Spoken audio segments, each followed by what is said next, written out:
To keep our horses with that show finish look, we use the clippers to groom, trim nose whiskers, eye guards, and underneath the chin. I use 2 sets of blades when I'm clipping my horses. These happen to be a 40 for the closer, more coarse whiskers, say around the muzzle and the eye guards. And then I use a 10, which is a little bigger blade, so that I can do underneath the chin without having to get as close to the skin and make it a more natural look. Before turning the clippers on, I want to make sure that my horse is comfortable with them, so I'm just going to let him smell them. I might even brush his neck a little bit with them just so he knows that this is not anything that's going to hurt. And then once I turn them on, I'm going to do the same thing. I'm just going to start on the neck without the blades touching and just let him feel the vibration and hear the sound of those clippers before I just start clipping. I like having one hand on the horse at all times so I can hold the halter in case they do get scared. Plus I think it gives them a little bit more security if I've got a hold of his muzzle when we're clipping.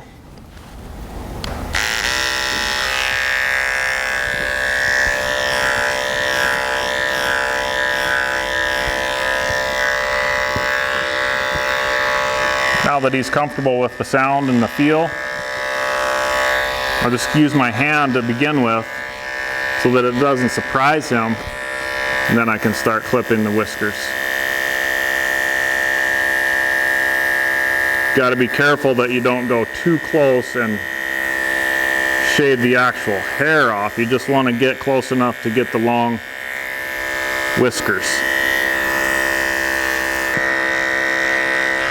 And when it comes to the eye guards, I always like to have my hand over the eye until those little whiskers pop up right there above the eyelid, so he's not in danger of me cutting his eyelashes off or getting in his eye in any way.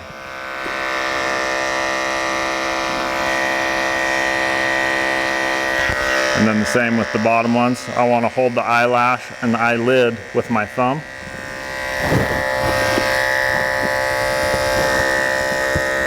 Not to open the eye. He can still squint, but I can just set my clippers in there, trim those eye guards right off. If you have a horse that's not as tolerant as this one is with clippers, it's important to make sure that you have the time it takes to get the horse comfortable, and it doesn't all have to happen in one session. A lot of times if I have a horse that's scared or really fidgety with the clippers, I'm going to just do a couple of sessions with the horse in short amounts. So I might start, if this horse was scared or moving around too much, I would start these clippers and I might just run my hand along his cheek like that, maybe down his forehead, and then I'd shut him off and go do something else, and then I would come back to him later and try it again. When I turn him on,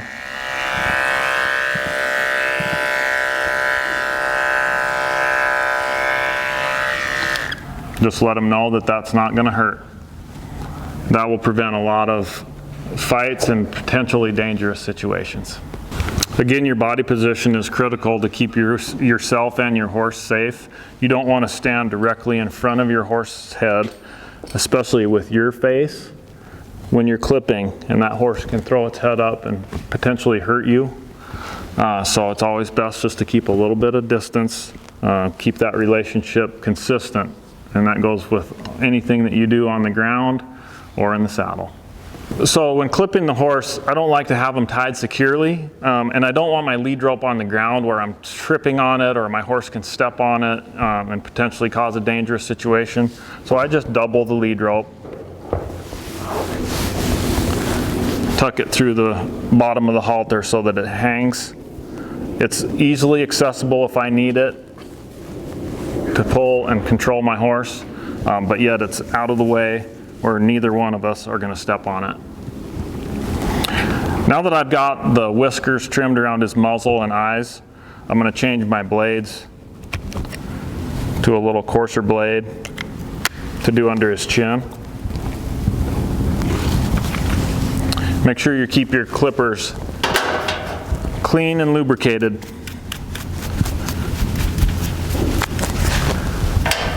so that they stay sharp and last a long time.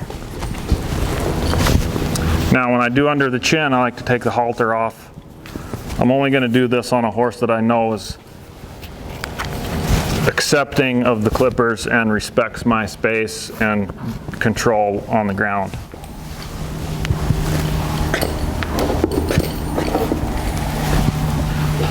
And you can see how he's got a lot of long hairs down here under his chin. When we go to the show arena, we want to have that picture perfect look. So I want to stay fairly close to the jawline underneath. And then I want to blend that hair basically from that line that comes from down his eye to the corner of his mouth. I want to blend all that so that there's no long shaggy hairs in that area to make it gives the horse a nice pronounced jowl line and a clean underline.